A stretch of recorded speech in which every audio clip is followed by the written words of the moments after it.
BJP সমর্থিত নির্দল প্রার্থী ডক্টর সুভাষ সরকারের গলার কাঁটা হয়ে দাঁড়াচ্ছে না তো? লোকসভা কেন্দ্রে বিজেপির প্রার্থী হওয়ার পর থেকেই সুভাষ সরকারের বিরোধিতায় নেমে পড়েছেন দলীয় কর্মীদের একাংশ, যেখানে রয়েছে নতুন থেকে পুরাতন সমস্ত কর্মীরাই। এ নিয়ে রাজ্য রাজনীতি সরগরম।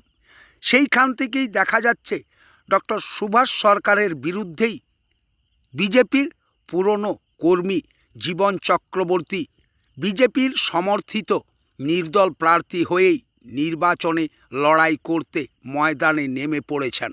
তিনি পুরনো কর্মীদের সাথে যোগাযোগও শুরু করেছেন বলেই জানা যাচ্ছে বিশেষ সূত্র মারফত।